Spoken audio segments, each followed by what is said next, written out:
সান বাংলাতে সুন্দরী ধারাবাহিকে আপনারা যাকে এত ভালোবাসা দিয়েছেন, সে আবার ফিরে এসছে আপনাদের আশীর্বাদ এবং আপনাদের ভালোবাসাতে। কেমন আছো বলো? খুব ভালো আছি, তুমি কেমন আছো? আমি ভালো আছি। তো সুস্মিতাকে আমি থ্যাংক ইউ বলবো যে আমাকে মেসেজ করে জানানোর জন্য যে নতুন একটা ধারাবাহিকে এন্ট্রি নিচ্ছে। তো খুব খুশি হলাম আমি। তো আজকে চলে এসেছি আমি। তো তোমাদের সবাইকে জানাই হ্যাপি নিউ ইয়ার। তোমরা সবাই খুশি থাকো, ভালো থাকো। একদম, আমিও সবাইকে জানাচ্ছি হ্যাপি নিউ ইয়ার। তোমরা সবাই খুব ভালো থেকো, সুস্থ থেকো। এবার বলো, তোমার ধারাবাহিকের নাম হচ্ছে কার কাছে কই এর কথা। আমি যদি এখন প্রশ্ন বলি তোমার মনের কথাটা কার কাছে, আগে এটা বলো। অ্যাকচুয়ালি মনের কথা শেয়ার করার মতো মানুষ আমাদের আশেপাশে খুব কমই আছে। তাও মনের কথা শেয়ার করার মতো সব থেকে কাছের তো অবশ্যই মা।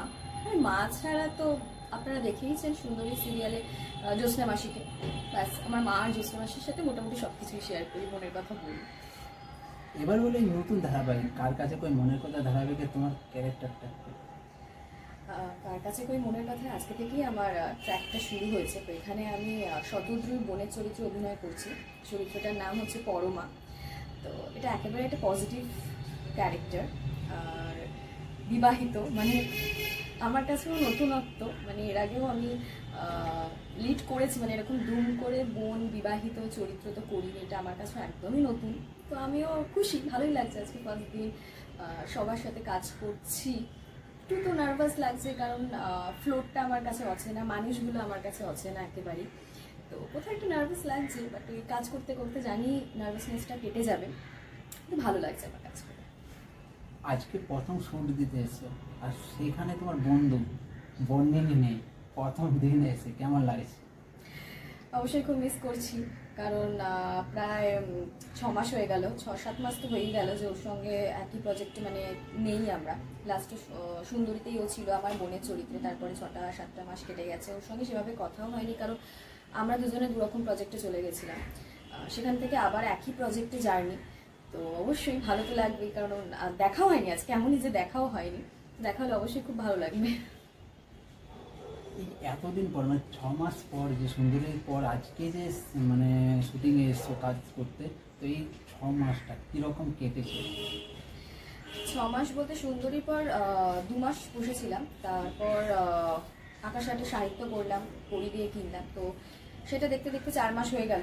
তারপর আবার 2 মাস বসেছিলাম, মানে জাস্ট কাজটা শেষ হয়েছিল আমাদের অক্টোবরে। তো নভেম্বর ডিসেম্বরটা আমি পুরো ফ্রি ছিলাম।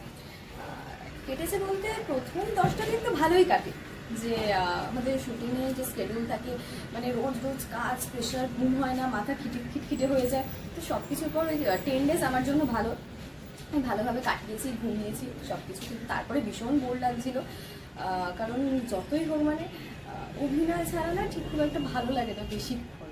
আর মনে হয় যে আমার হ্যাবিটটাও কোথাও একটা, মানে একটা হ্যাবিটের মধ্যে আমরা চলি, তো সেখান থেকে যদি স্টপ হয়ে যায় না, তখন একদম ভালো লাগে না। মানে আমি কালকে রাতে যখন জানতে পারলাম যে আজকে কাজে আসছি, আমি কালকে সব থেকে প্রথমে ফোন করে, আর মানে ফোন করে প্লাস মাকে দুজনকেই বলছি, মানে আমি আমার প্রাণটা ফিরে পেলাম।